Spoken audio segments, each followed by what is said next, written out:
¿Qué tal, Fernando? ¿Qué tal a todos? Gracias por la presentación. Bueno, acá vinimos ya desde el largo 2009, Fernando.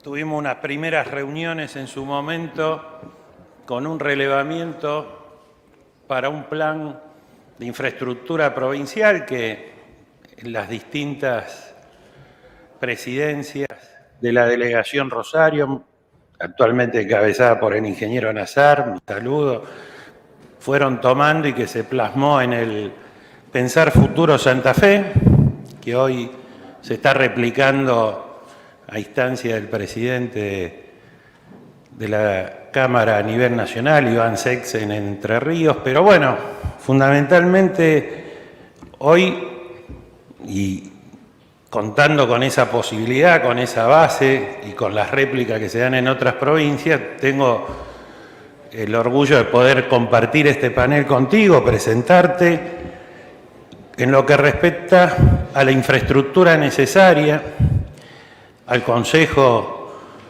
de Políticas de Infraestructura que se presentó recientemente y que fundamentalmente a través de la iniciativa que te toca liderar en la Cámara, el área de pensamiento estratégico, se ha ido plasmando. Por eso, fundamentalmente, vamos a poner en esta etapa, en este panel, lo vamos a tener que reducir un poco en tiempo, Fernando. Tenemos la cercanía de otros funcionarios, pero vamos a afrontar y abordar e interpelar qué entendemos por infraestructura necesaria y por desarrollo, cómo planificarla y de dónde abordarla. Bienvenido, Fernando, bienvenido al Foro de Infraestructura y Construcción 2021, 75 aniversario de la Cámara Argentina de la Construcción, Delegación Rosario. Bueno, muchas gracias por estas palabras de bienvenida. Gracias a la Delegación Rosario que nuevamente me invita a presentar los trabajos del área de pensamiento estratégico. Y bueno, quiero decir que el café me llegó frío, pero el resto está bien, digamos. Vamos a compartir la presentación y tratar de ser breves.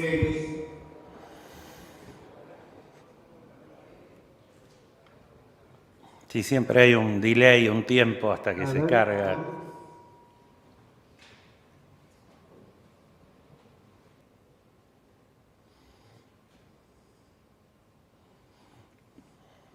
¿Están compartiendo ya?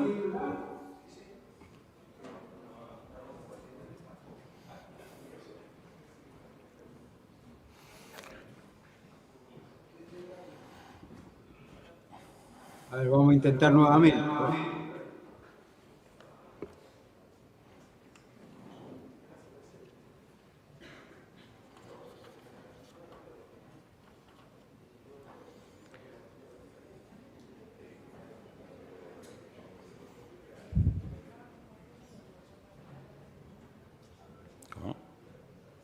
Ahí apareció y se nos fue.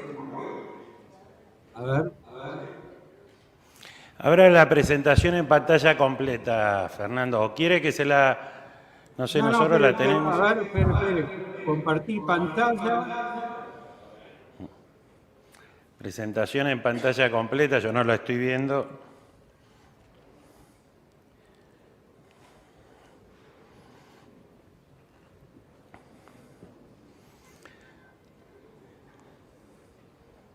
Está ávido el público que nos acompaña, Fernando. Si quiere lo vamos tomando a través de otra cámara. Pantalla completa. Compartir.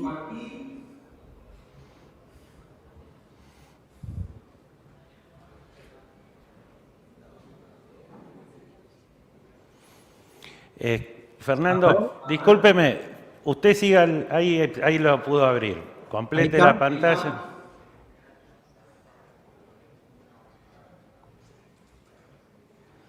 Bueno, estamos viéndonos ahora. Sí, ingeniero, se ve la pantalla y cierre la barra de abajo ponga ahí ocultar y ya va a Bien. quedar completo. Ahí está. Bueno, disculpen, estábamos más acostumbrados al Zoom que a este sistema. Bueno, cuando preparábamos esta presentación con el amigo Venecia, pensamos que todos los participantes del foro conocen y comparten la importancia de la infraestructura. Por eso nos propusimos conversar solo sobre algunos aspectos sustanciales que deberían ser asimilados por toda la sociedad y cuya comunicación debemos perfeccionar. Por eso esta lámina, cuyos conceptos ya usamos en presentaciones en el Consejo Económico y Social, y que en realidad está robada a una presentación que Rubén Llenas hará en un panel próximo.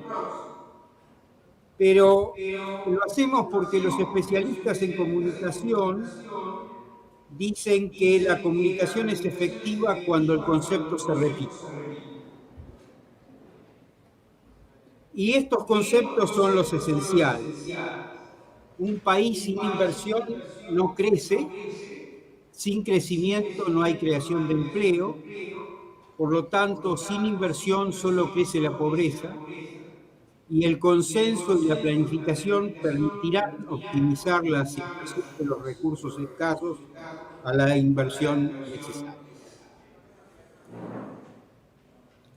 Por eso, uno de los aspectos sustanciales, Fernando, generalmente planteado es la incidencia de la inversión en el crecimiento, ¿no? Sí, nosotros estamos convencidos de que es así, no solo por una convicción sectorial, sino porque hay evidencia al respecto.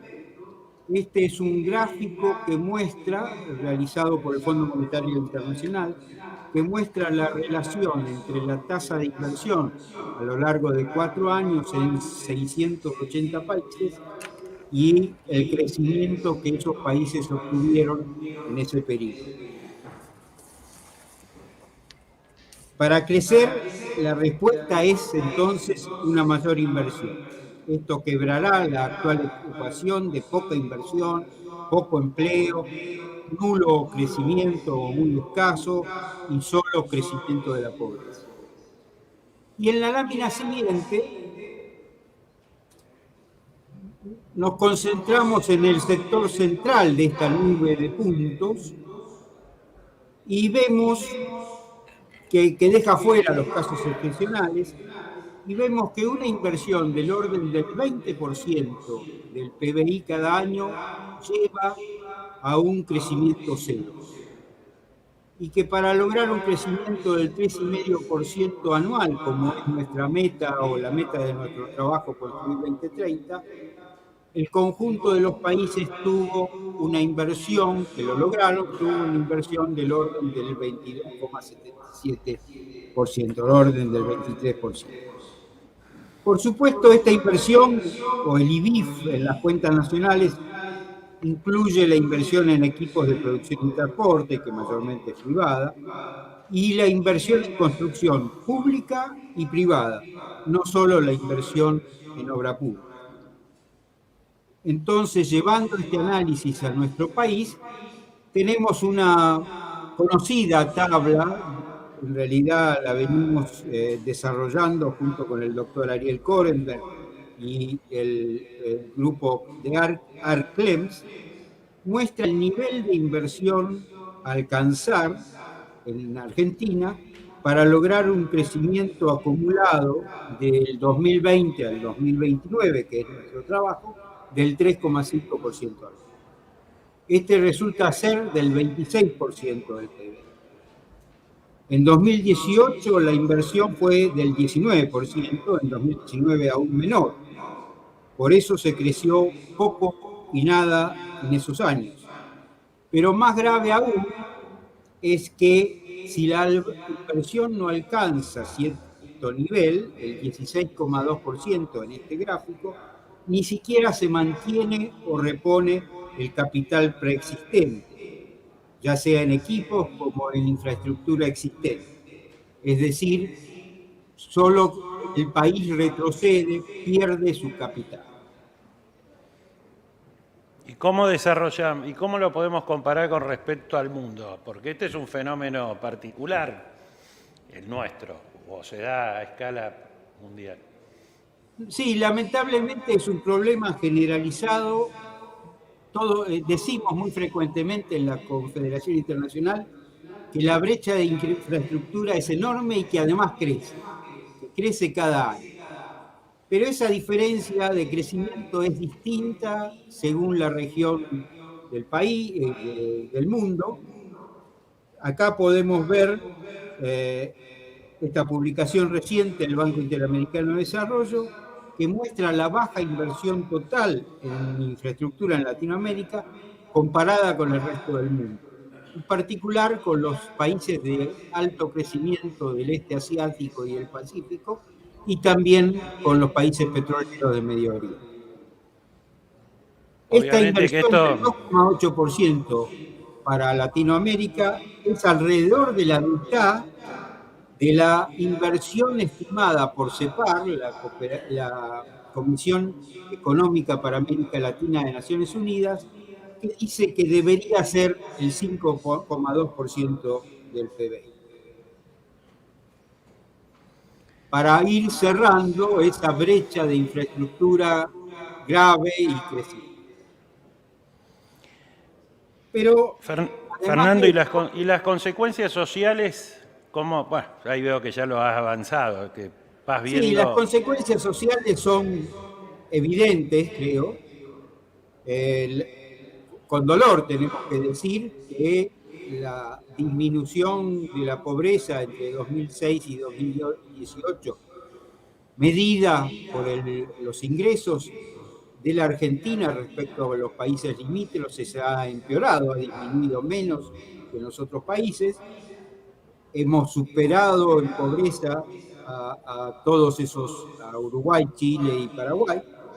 Y la verdad que este es una consecuencia directa de la falta de empleo, y en gran proporción la falta de empleo es consecuencia de la falta de inversión productiva. Pero en cambio yo tengo que decir, para ser un poco más optimista, que las consecuencias de una inversión creciente son muy positivas.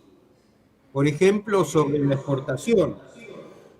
Este es otro gráfico del BID de 2008, cuando los bancos multilaterales buscaban superar la crisis de 2008 mediante políticas activas, que mostraba que para los países de Latinoamérica una reducción del costo logístico, del costo transporte, del 10%, podía significar un incremento de las exportaciones del 34%, y por lo tanto la existencia de recursos adicionales para financiar la inversión necesaria. Además, también desde el punto de vista social y los resultados durante una recesión, esta publicación, en este caso del Fondo Monetario Internacional, sobre modelos de políticas activas, muestra que el resultado de un incentivo a la economía mediante una inversión en infraestructura podía ser el 4,2% de crecimiento, más que duplicando los resultados de políticas activas alternativas como el subsidio focalizado, la disminución de impuestos al trabajo o el subsidio generalizado. Lo cual lleva a concluir que la construcción es además el mejor medio de acción social, en particular en épocas de alta recesión. Fernando, cambiemos un poco el eje. Obviamente acaba de mostrar un escenario de recursos escasos, siempre son escasos, estamos en un ámbito con muchos decisores públicos, responsables de empresas de servicios públicos, aparte obviamente de los socios de la Cámara. Entonces, ¿cómo decidimos las inversiones prioritarias? ¿Con qué marco, con qué propuesta la podemos avanzar y desarrollar?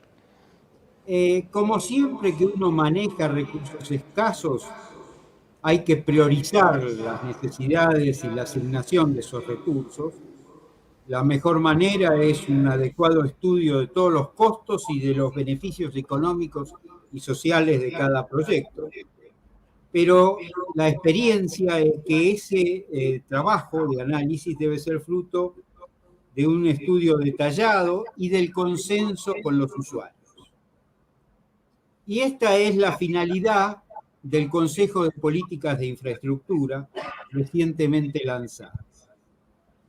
En este consejo resaltamos, y aquí resaltamos la importancia del consenso para establecer una política permanente de inversión. Hablamos ya de la dependencia del crecimiento respecto de la inversión. El otro factor es la innovación, pero el limitante son los recursos financieros. Por eso es necesario optimizar la inversión, evitar las demoras, evitar el dispendio de recursos con prioridades, aplicando los fondos a las prioridades técnicamente fundadas, en base a su impacto económico y social de cada proyecto, incluso las externalidades positivas y negativas. Se deben hacer proyectos sólidos, consultando a los usuarios y desarrollándolos técnicamente en forma completa y en forma plena. La inversión puede optimizarse, en muchos casos, mediante un ente con participación público-privada que ayude a hacer efectivo este sistema. Desde 2019, la Cámara ha propuesto a otros actores del sector privado constituir un ente con esa finalidad.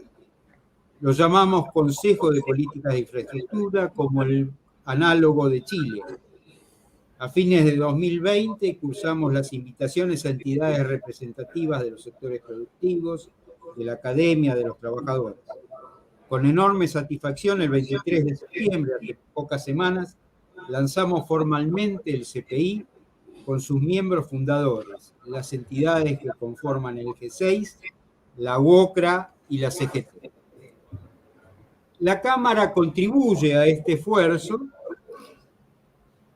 con, por ejemplo, sus publicaciones, la más reciente, Construir 2030, que ya está editada, aunque en revisión permanente. Ustedes ya conocen bien esta publicación, por lo cual no voy a abundarlo. Quiero sí enfatizar que esto ocurre también a nivel provincial y local.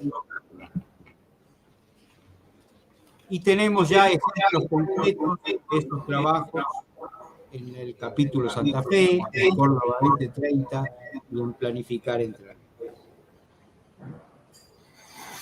Sí, nos toca de cerca en el caso del Pensar Futuro, que ha sido son lo mismo que el Planificar Entre Ríos, que son programas intensivos en términos de planificación no solo de la obra pública y de relevamiento de la misma y de las infraestructuras, sino en términos de planificación territorial. El proceso que se hizo en Santa Fe incluyó al conjunto de los decisores públicos de ese momento, el que estamos haciendo en Entre Ríos, y obviamente sabemos que vamos a reeditar la misma experiencia para los próximos 2 años de reeditar el capítulo santafesino de Pensar Futuro, Fernando. Sí, por eso es importante, obviamente todo este material, todo el conocimiento acumulado está publicado y disponible, tanto el nacional como estas importantes iniciativas provinciales, pero además es importante señalar que ya han expresado su voluntad de integrarse al CPI como miembros la Universidad Nacional de Rosario, el Instituto de Desarrollo Regional, y otras destacadas entidades académicas, profesionales y empresariales. Por eso celebramos también la decisión de la Delegación Rosario de impulsar un Consejo de CPI capítulo Santa Fe que busque el consenso con las entidades locales, analice la infraestructura necesaria para la provincia y la región. De la misma forma, celebramos y apoyamos proyectos equivalentes de otras delegaciones, como el proyecto Planificar de Entre Ríos, ya en marcha, y otros proyectos en gestación como los de Mar del Plata y San Juan. Es decir, que todo esto potenciará el proyecto del CPI y sus capítulos locales, que entiendo se van a tratar en un panel siguiente. Y bueno, pero volviendo a los recursos, el rol del Estado, Fernando, en los distintos niveles, los recuperos fiscales, ¿cómo ¿Cómo lo podemos abordar? ¿Desde dónde lo abordamos en términos de Yo diría que todos los recursos son necesarios para cerrar la enorme brecha de infraestructura. Pero el recurso público, el recurso del Estado, va a ser seguramente uno de los principales y quizá el disparador del resto.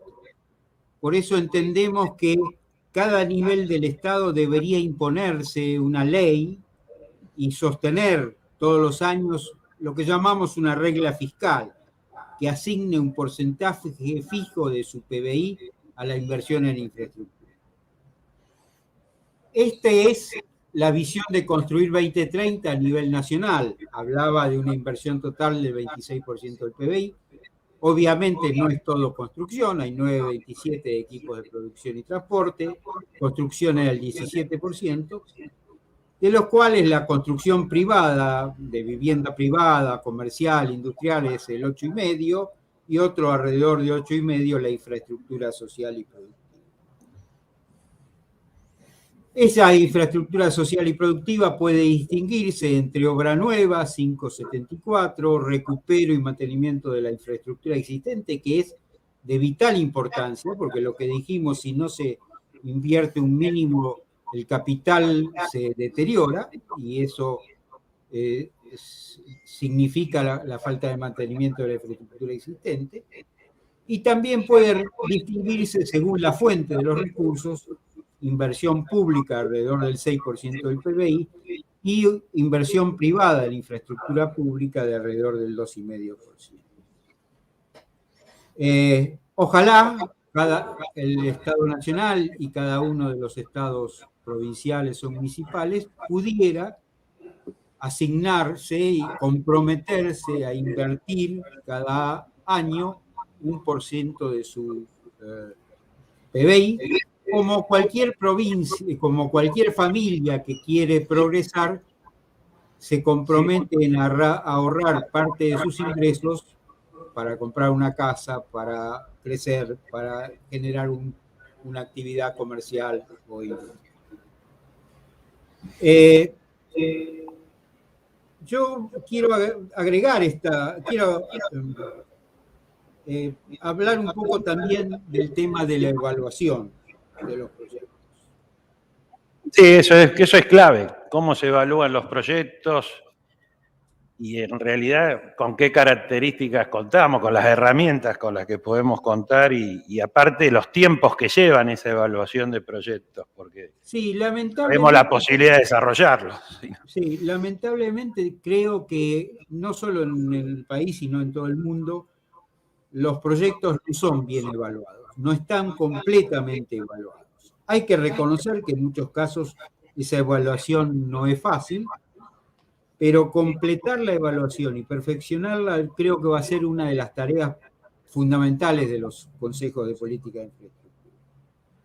Y quiero, a título de ejemplo, mostrar muy rápidamente algunos casos de infraestructuras construidas hace una década o más y mostrar los efectos colaterales, las externalidades positivas de una inversión pública o privada que sirva de semilla al crecimiento de la zona. Para eso en la Cámara estudiamos 3 casos emblemáticos. Obviamente elegimos aquellos donde el efecto es más notorio y más fácil de medir. En la ciudad de Buenos Aires hay un barrio parque llamado Donado Holmberg, construido sobre la traza expropiada o sobre las manzanas expropiadas para construir una autopista que no se construyó. El Aeropuerto Internacional del Calafate es otro ejemplo que sirvió al desarrollo turístico de la ciudad. Y desarrollos inmobiliarios desde Hudson al kilómetro 60, posibilitados por la habilitación de la autopista Buenos Aires. Muy resumidamente, para no aburrir ni usar el tiempo, podemos decir que en Holmberg una inversión pública de $12 millones generó una inversión privada derivada de 410, 34 veces. En el Calafate, la inversión en el aeropuerto fue la quinta parte de la inversión realizada por privados en emprendimientos turísticos en la ciudad. Y hay que decir que de la inversión en el aeropuerto, alguna proporción fue encarada por el concesionario, es decir, la potenciación de la inversión pública allí es mayor que 5. Y en el caso de los desarrollos cerca de la autopista Buenos Aires-La Plata o de la Ruta 2 a Mar del Plata, es sin inversión pública, porque la inversión en la autopista fue realizada por el concesionario, que recuperó su inversión o recupera su inversión a lo largo de los años mediante el peaje, generó 1.290 millones de dólares de inversión privada en los kilómetros 33 a 60 de la Ruta 2. Todo eso generado sin inversión pública específica. Y el otro aspecto es el impacto de estos proyectos en la actividad económica y por lo tanto en los empleos. Holmberg generó 1.600 viviendas y 38 comercios que dieron 270 empleos durante 10 años para la construcción, pero una vez terminada la construcción generaron 150 empleos permanentes aproximadamente.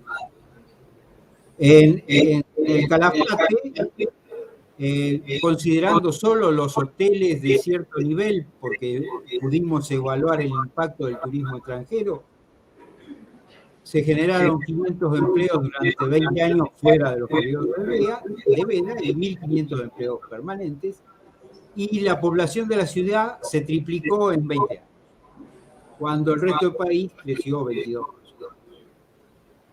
Y en la zona de Hudson se generaron 4.100 viviendas que implicaron un promedio de 1.200 empleos durante los 25 años transcurridos. No sabemos, no pudimos todavía determinar cuántos empleos generó la actividad económica, comercial, de servicios en el área después de terminada toda la zona. Y el otro aspecto que está muy mal evaluado en todo el mundo es toda esa actividad económica derivada, ya sea por la inversión derivada o por los servicios y actividades derivados, implica una recaudación fiscal a lo largo de toda la operación de la obra. Hemos estimado para estos 3 casos que la recaudación fiscal derivada de esas actividades adicionales en Holmberg es 13 veces la inversión pública realizada, 10 veces en el aeropuerto, y los 244 millones de dólares recaudados en el área cercana a la autopista Buenos Aires-La Plata a lo largo de 22 años, se obtuvieron sin haber invertido ningún dinero público, y en todos los casos existe una vida útil permanente durante la cual se van a seguir generando estos beneficios. Y en el caso del aeropuerto hay además un beneficio adicional que hemos estimado el ingreso de divisas, porque consideramos solamente los turistas extranjeros, que representan 1.064 millones de dólares. El turismo receptivo es nuestro quinto sector exportador. Bueno, creo que los agoté y yo también, digamos. No, pero Fernando, perfecto. Y para ir ya finalizando, hablamos de planificación, hablamos de la evaluación de los proyectos. El CPI básicamente también tiene muchos antecedentes internacionales que no lo hemos nombrado, pero hay muchos ejemplos de buenas prácticas en términos de eso. ¿Qué más nos falta para desarrollar la infraestructura necesaria? La lógica que le hemos puesto a este panel, a este conversatorio, que es la primera vez que me toca hacer un conversatorio de esta forma, 300 kilómetros, pero bueno, creo que le hemos encontrado una buena respuesta. Gracias por mandarme las filminas previamente. A pesar de mis problemas de subir la pantalla. Lo que falta aquí en todo el mundo es una biblioteca de proyectos, una biblioteca de buenos proyectos Porque un proyecto de infraestructura al principio es una idea, es decir, hace falta cloacas en este ejido urbano. Pero a partir de ahí falta mucha cosa para poder concretarlo. Hay que hacer un proyecto técnico adecuado, completo, que cumpla la reglamentación, que sea aceptado por la comunidad y que además que sea factible social y económicamente. Todo eso lleva tiempo y dinero, mucho tiempo, bastante dinero. Por supuesto, lleva aún más tiempo formar una biblioteca de proyectos que estén a la espera de los recursos disponibles en su orden de prioridad. Pero los beneficios de esto son enormes. Primero, permite comparar y asignar prioridades.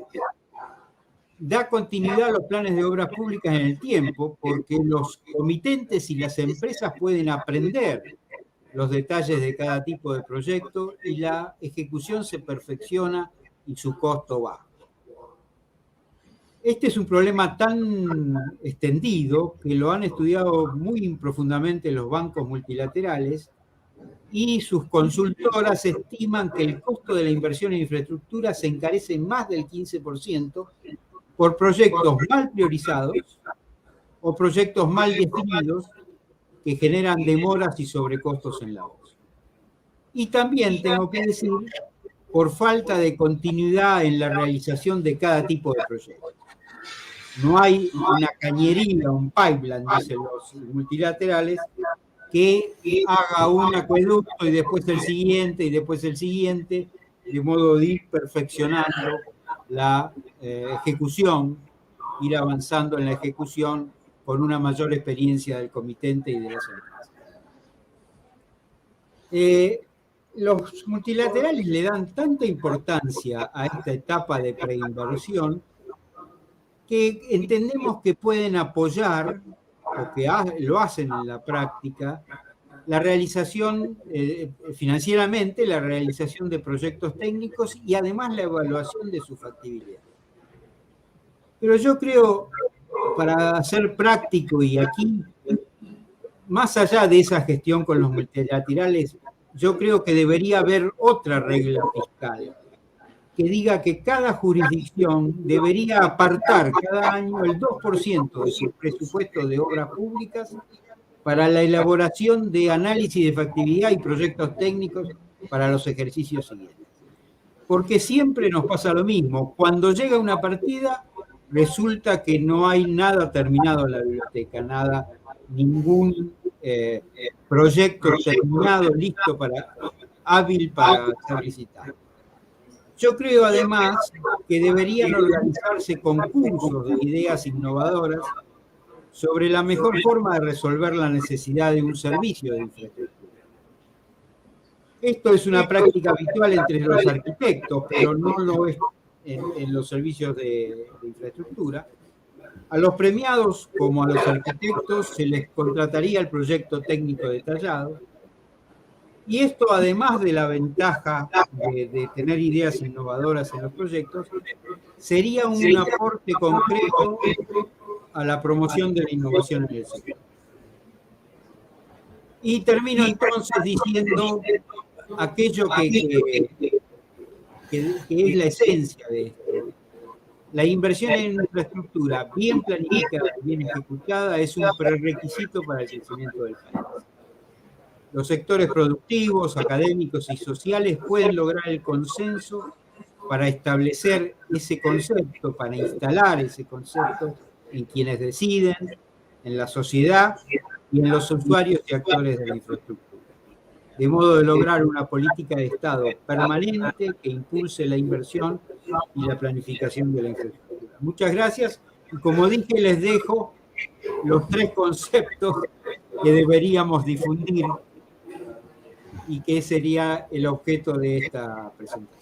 Bueno, muchas gracias. Dejo de compartir. Por favor, Fernando, un aplauso para él.